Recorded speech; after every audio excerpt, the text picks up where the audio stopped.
Olá, pessoal! Eu sou a professora Fernanda e a gente vai ter aula de História hoje. A gente vai falar um pouco sobre os grandes marcos históricos da humanidade. O que será que veio acontecendo assim com os seres humanos desde o começo, desde quando os seres humanos surgiram até hoje, né? Quais foram os grandes marcos que fizeram nossa sociedade chegar ao que é hoje? Vamos lá? Olha só, o que são marcos históricos, né? A gente às vezes fala tanto de marcos históricos, de história, de registros históricos, mas o que são marcos históricos?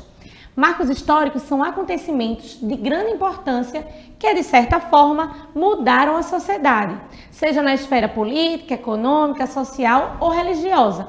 Existem lugares ao redor do mundo que foram palco de grandes eventos que marcaram para sempre a história mundial. Então, existem lugares onde aconteceram coisas como, por exemplo, o nascimento de Jesus Cristo, né? A gente sabe que isso foi um marco histórico para o mundo inteiro, né? O calendário, ele se conta antes de Cristo, depois de Cristo, certo? Então, são sobre alguns acontecimentos históricos que a gente vai falar na nossa aula de hoje, tá bom? O objetivo é o seguinte: diversos acontecimentos na história da humanidade foram responsáveis por mudança no modo de vida da sociedade. Então, identificar os grandes marcos históricos e as mudanças ocorridas após esses acontecimentos, tá? Olha, quando acontece um marco histórico, é sempre algo que muda o modo de vida das pessoas, da sociedade que estão inseridas, certo? Como, por exemplo, ó, eu trouxe aqui uma linha do tempo da história da humanidade. O homem vivia na pré-história, né? Era aquele homem que vivia em cavernas, certo? Que vivia da caça, tá? Que vivia viajando de um lado para o outro, sempre buscando um lugar para morar e alimento, né? Que era a caça. Depois veio o surgimento da escrita, foi quando começou a Idade Antiga, tá? Veio o nascimento de Jesus Cristo, que é ainda na Idade Antiga. E aí o início da Idade Média foi quando teve a queda do Império Romano, certo? E aí, hoje em dia, a gente teve a Idade Moderna e hoje a gente está na Idade Contemporânea. Então, essa é a linha do tempo de alguns acontecimentos históricos da humanidade. Dentro desses acontecimentos, a gente vai trazer para vocês algumas curiosidades, como, por exemplo, ó, o domínio do fogo. A história conta que o domínio do fogo foi um grande marco, né, para o homem como um todo, para a sociedade como um todo, porque antes o homem vivia da caça, da pesca, e eles comiam o alimento cru, do jeito que eles caçavam.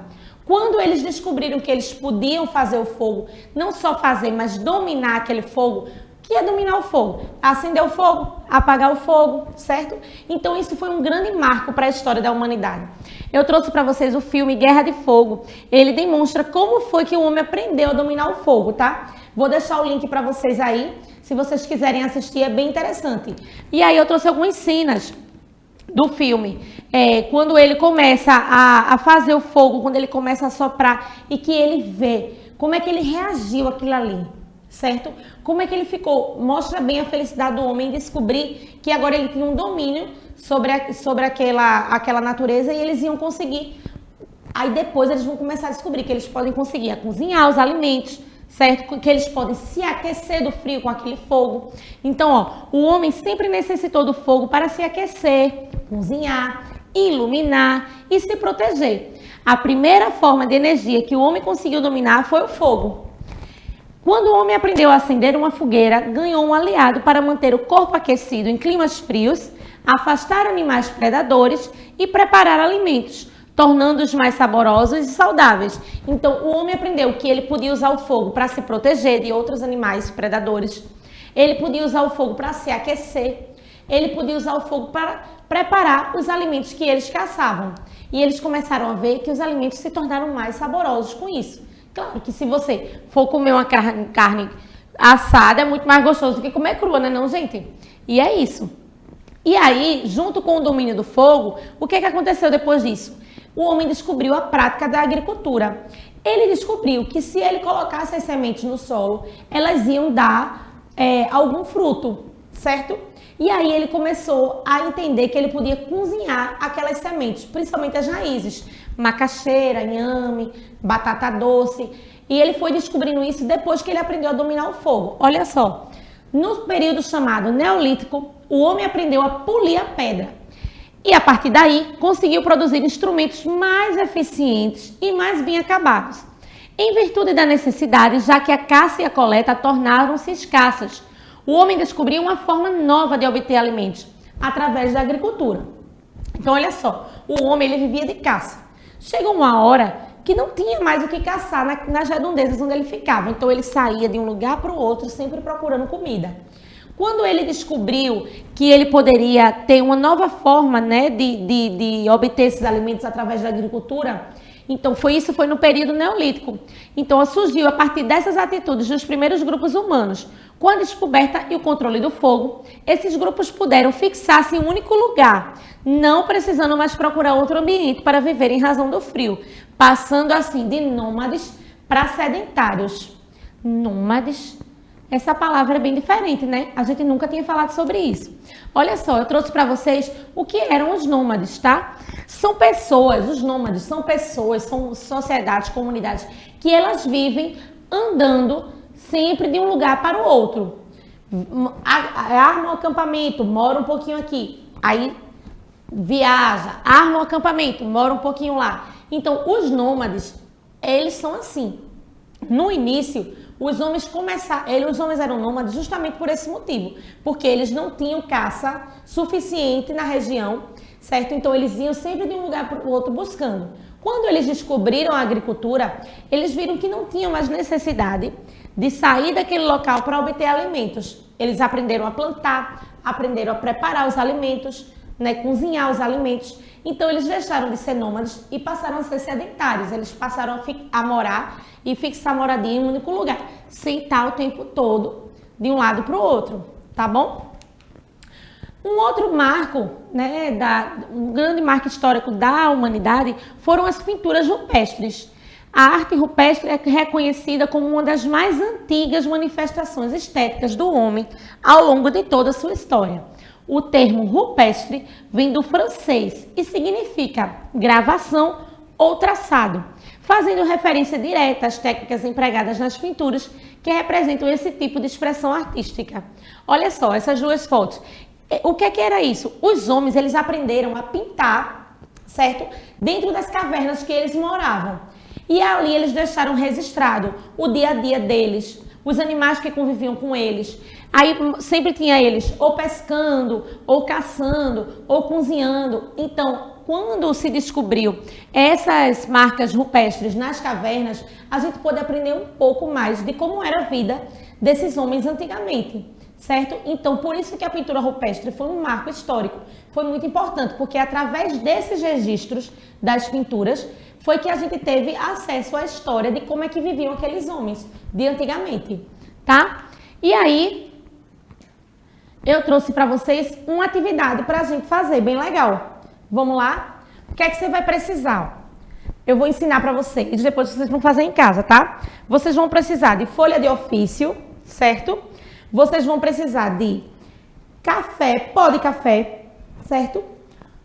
Coloral, tá? Giz de cera, algodão e um palitinho para você fazer o seu pincel. Você pode fazer com pincel normal, né? Mas, já que naquela época não existia pincel normal, eu resolvi trazer esse outro método para vocês verem, tá? E vocês vão precisar também de cola branca. Aqui nessa misturinha eu já coloquei a cola, tá bom? Então, você vai pegar um potinho, vai colocar um pouquinho de pó de café, no outro um pouquinho de coloral, um pouquinho de cola branca e um pinguinho de água. Na hora que você for colocar a água, você vai colocando de pouquinho em pouquinho, tá, gente? Para não ficar muito ralo, tá bom? E aí você fez 2 tipos de tinta, 2 tipos de pigmento. Porque antigamente, gente, vocês acham que tinha tinta? Tinta guache? Não.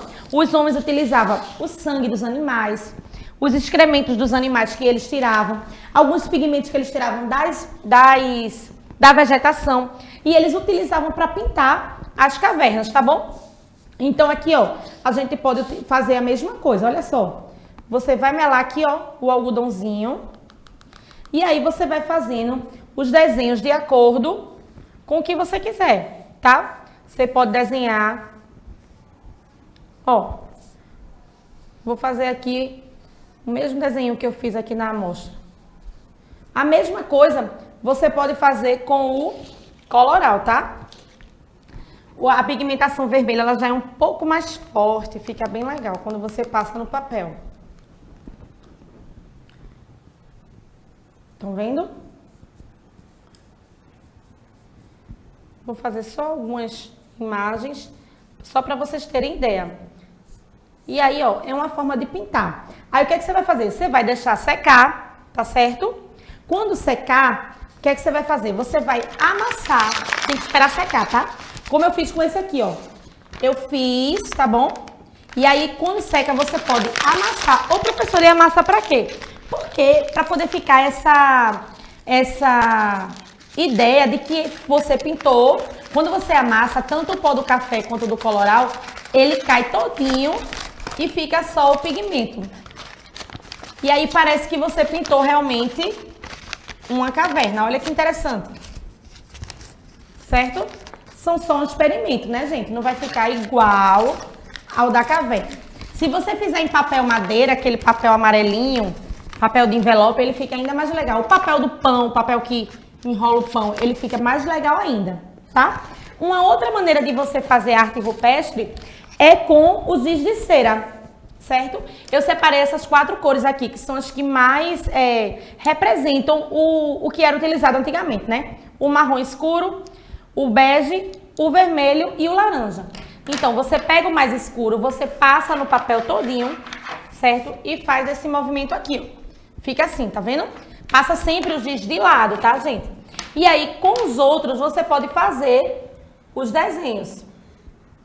As pinturas, pode fazer pássaros. Aí você usa a sua criatividade e você faz como você quiser. E depois você passa novamente o giz por cima da pintura. E olha só como é que fica. Bem interessante também, estão vendo? Então, são 2 formas de você fazer essa experiência e viver um pouquinho como era antigamente que os homens viviam. Combinado?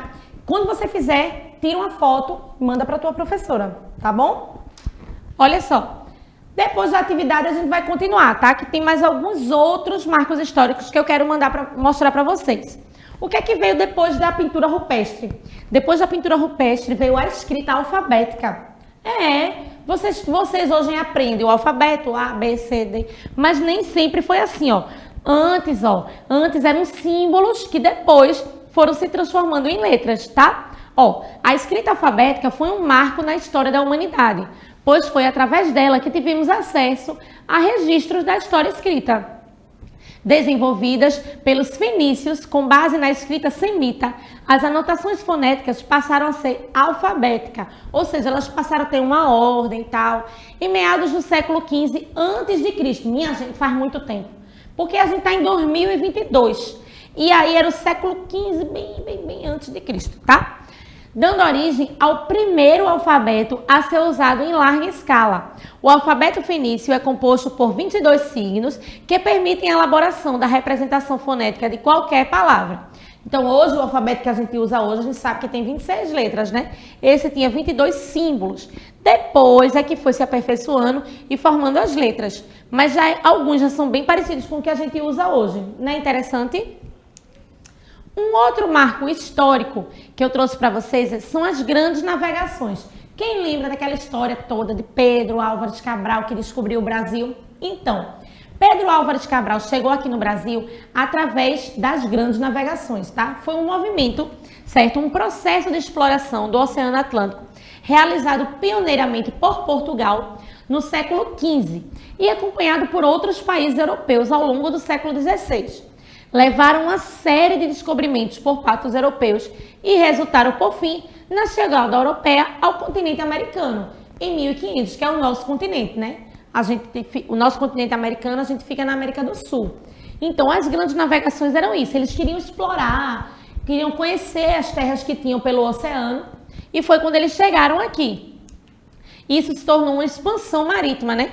Então, qual era a intenção dos portugueses com isso, certo? Eles queriam centralizar a política toda neles, eles queriam ser o centro da política, eles queriam mandar no mundo, assim, popularmente falando, era isso, tá? Então eles procuraram os homens com espírito aventureiro, que tinham vontade de empreender, e aí eles fizeram, e também, gente, Portugal, ele ficava numa posição geográfica favorável. Quando a estratégia portuguesa era contornar a costa africana até chegar às Índias, que não foi o que aconteceu. Eles pegaram a outra rota e chegaram aqui no continente americano, certo? Então, quais eram os objetivos dessa expansão?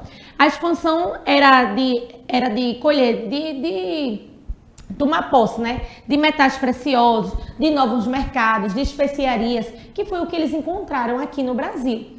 Quem lembra, quando eles chegaram aqui, que eles começaram a explorar o pau-brasil, que tinha aquela árvore que tem justamente aquele pigmento vermelho. Então, eles praticamente devastaram todo o nosso território, tudo que tinha de pau-brasil no nosso território, eles levaram.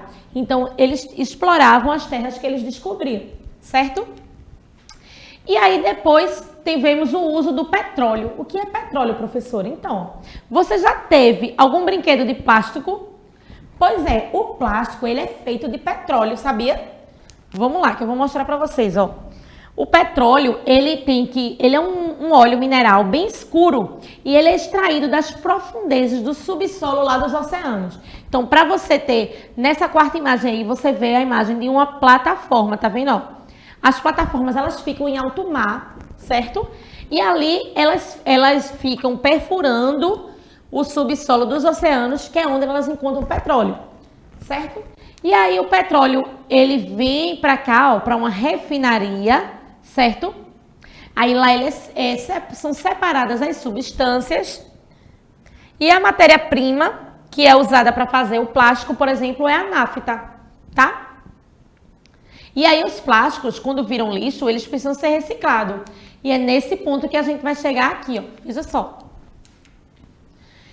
Será que o uso do plástico só trouxe mudanças boas? A gente sabe que o marco do uso do petróleo como marco histórico é bem importante, tá? O petróleo, ele veio para agregar. Através do petróleo foi produzido plástico, é produzido inclusive outras coisas. Mas o uso do plástico, ele só trouxe coisas boas. A gente sabe que tudo que a gente usa hoje em dia praticamente é plástico. Até carro de plástico já existe, tá? Então, ó, com o uso dos plásticos, o que é que veio? Muito lixo nos oceanos, um mar de sujeiras, né? De cada 100 quilos de lixo recolhido nos oceanos, 60 quilos são de plástico. O lixo encontrado nos oceanos representa uma grande ameaça para os animais, que também podem ingerir o lixo por acidente ou confundi-lo com comida, tá? Os problemas não param por aí. O plástico, pouco a pouco, vai se degradando, liberando substâncias químicas na água, gente. Então, assim, o plástico, ele veio para trazer muita facilidade para a nossa vida, mas é preciso que ele seja descartado de forma correta, né? Então, por isso que existe a coleta seletiva, porque olha como traz prejuízo para os oceanos. Ah, professora, mas aqui em Vitória não tem nem praia, não tem mar, não tem oceano, como é que isso pode atingir minha vida? Pode sim. A gente precisa fazer a nossa parte para que tudo esteja em equilíbrio, porque se o mar ficar poluído, se os rios ficarem poluídos, provavelmente a água que vai chegar na tua casa para tu tomar banho vai chegar poluída. Então a gente precisa cuidar do que é nosso, do que a gente vive, tá certo? E aí, para finalizar, a gente tem a internet como o grande marco histórico da humanidade, né? A internet foi criada em 1969 nos Estados Unidos, chamada de ARPANET, tinha como função interligar laboratórios de pesquisa. Naquele ano, o professor da Universidade da Califórnia passou para um amigo em Stanford o primeiro e-mail da história. Essa rede pertencia ao Departamento de Defesa norte-americano. Alguns estudiosos acreditam que a internet foi um marco importante e decisivo na evolução tecnológica. Isso porque ultrapassou barreiras ao aproximar pessoas, culturas, mundos e informações. Hoje em dia, a internet é utilizada mundialmente como ferramenta de trabalho, diversão, comunicação, educação e informação. Gente, não precisa nem eu dizer, né? Que se não fosse a internet, a gente não estaria nem aqui, Vamos dizer assim. Porque principalmente depois desse tempo, desse período pandêmico aí que a gente viveu, a gente ainda está vivendo, na verdade, né? Se não fosse a internet, a gente não teria acesso a praticamente nenhuma informação, certo? Então, através da internet, a gente pode ter aula, a gente pode se comunicar com nossa professora, a professora passava a tarefa. Quem lembra dessa época? A professora passava a tarefa através do WhatsApp, você conseguia ver sua professora, falar, certo? Então, assim, a internet ela foi crucial no momento que a gente viveu. A gente não podia estar aglomerando, a gente não podia ir para casa das pessoas, mas às vezes dava para matar um pouquinho da saudade através da internet, não é mesmo? Então, pode-se dizer que realmente a internet ela foi importante, ela é importante, na verdade, e decisiva para a nossa evolução como pessoas, como sociedade, certo? E assim, foi um marco histórico que mudou totalmente a vida das pessoas. Depois que a internet surgiu, hoje em dia tudo é tão mais prático. A gente faz tudo pela internet, a gente paga a conta, a gente vai até para o médico pela internet. Então, a internet com certeza foi um dos grandes marcos históricos da humanidade, certo? Vamos fazer uma revisão rapidinho de tudo que a gente viu na nossa aula de hoje. Olha só, a gente viu que são marcos históricos, não é isso? Que a gente viu que depois que sempre que tem um marco histórico, a sociedade em volta muda, né? O marco histórico sempre influencia na vida da sociedade. A gente viu um pouco da história da humanidade, a linha do tempo da humanidade e os marcos históricos que a gente viu. O domínio do fogo, quando o homem aprendeu a dominar o fogo, então ele aprendeu a usar o fogo a seu favor. Ele usava o fogo para se proteger, para cozinhar, para se aquecer, tá? Junto com o domínio do fogo veio a descoberta da agricultura. O homem conseguiu entender que através da plantação de sementes eles teriam alimentos. Eles podiam cozinhar aqueles alimentos junto com o domínio do fogo, certo? A descoberta da agricultura trouxe o quê? O nomadismo, né? O homem deixou de ser nômade, na verdade, para poder ser sedentário. Ele começou a perceber que ele não precisava mais estar procurando alimento ou procurando comida, certo? Porque ele agora poderia plantar, ele poderia colher, ele poderia cozinhar. E isso mudou completamente o modo de viver do homem, tá? Outro marco que a gente viu, que inclusive a gente fez uma atividade bem legal, foram as pinturas rupestres, tá, gente? As pinturas, elas serviram como registros históricos para a gente entender como é que viviam os homens de antigamente, né? Até hoje, gente, existem pinturas rupestres em cavernas, certo? A escrita alfabética, que também foi um grande marco, através da escrita o homem pôde se comunicar e o homem pôde fazer registros da sua história. As grandes navegações, que foi quando o mundo ele praticamente mudou, deixou de ser só Europa e ele passou a ter habitação no continente americano, exploração no continente americano, certo? E o uso do petróleo, que também foi de muita importância quando o homem aprendeu a explorar essa energia, não é isso? Muitas coisas são fabricadas através do petróleo e a gente precisa ter consciência de como usar as coisas, tá, gente? De como descartar as coisas que a gente utiliza. E por fim, a gente teve a internet. Graças à internet a gente está aqui agora. Algumas pessoas assistem aula pela TV, mas muitas assistem aula pelo YouTube. E o YouTube é conectado aqui à internet. Então é isso, gente. Esses foram alguns marcos históricos. Não foram todos, tá? Não dava para fazer todos numa aula só, porque são muitos, mas eu fiz um resumo dos que eu considerei de maior importância para que vocês tenham acesso, tá bom? Então, essa foi a nossa aula de hoje. Espero que vocês tenham gostado, certo? Fiquem bem e até a próxima. Tchau!